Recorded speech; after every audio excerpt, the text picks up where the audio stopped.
तो जैसे वंदे मातरम दोस्तों। सो भैया आज विपासना में गए थे। विपासना माने कि अब तो कुछ भी कह सकते हो कि भाई कहीं किसी अच्छी जगह पे बैठे और इंटेलेक्चुअल लोग आते हैं, इंटेलेक्चुअल बातें करते हैं, बड़ी बड़ी बातें करते हैं। आपका भाई भी ज्ञान का भंडार तो रखता ही है, आपको पता ही है। बातें करने में तो हम भी कभी पीछे नहीं है। तो भाई एक टॉपिक चला कि भाई ऐसा भी हो रहा है आजकल कि 2-3 लाख रुपए महीने कमाने वाला कुछ नहीं बचा पा रहा है, और जो 25-30 हज़ार कमा रहा है वो भी कुछ बचा रहा है। तो इसी टॉपिक के ऊपर बातें चल रही थी, तो हम भी सुनते रहे। तो आखिरी में तुम्हारे भाई का नंबर आया, जी गुप्ता जी आप भी कुछ बोलो, आप भी पुल के ज्ञानी आदमी हो, रीले वीले बनाते हो ये वो। मैंने कहा भाई देखो, बड़ा सिंपल सा फंडा है, हम तो ओशो के शिष्य हैं और बड़ी सिंपल सी बात है भाई, जो जितना भी खेल है ना दुनिया में, वो सारे आपका यहाँ का खेल है, यहाँ का आंतरिक सेटिस्फेक्शन।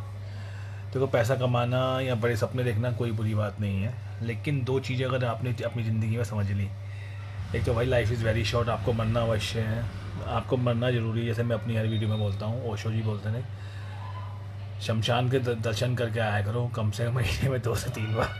तो भैया ज़िंदगी के सारे जो दुख है ना वो निकल जाएंगे, और जो बेफजूल के जो भाग रहे हैं ना वो सब चीज़ें शांत हो जाएंगी।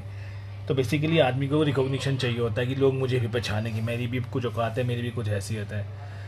नहीं तो भाई लोग छोटे घर में छोटे फ़ोन में भी सुखी हैं। हमारे अगर माता पिता को, दादा दादी को, परदादा को अगर आप देखोगे उनकी लाइफ, तो दे वर वेरी हैप्पी। ये माइग्रेन, डिप्रेशन, एंग्जाइटी, ये सब कब आया है? पिछले 30-40 साल में तो आया भाई।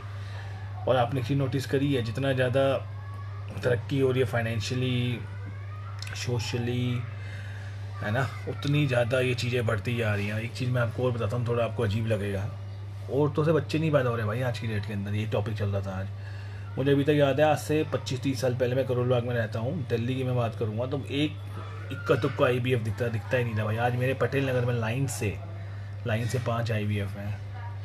तो भैया ऐसी धन दौलत का फ़ायदा है क्या? बच्चे नहीं पैदा कर पा रहे आदमी लोग, औरत लोग, ठीक है, माइग्रेशन, डिप्रेशन हो जा रहा है, दवाइयाँ खानी पड़ रही हैं। तो भैया अपनी इनर सेटिस्फेक्शन है तो आप पैसा बहुत बचा लोगे। और जैसा ओशो ने बोला है, if you are satisfied from here, so you are ending up with saving lots of money. तो आपको कोई भी बाहर के प्रपंच करने की ज़रूरत नहीं है, आप वैसे ही खुश रहोगे। सोच के बताना। Thank you.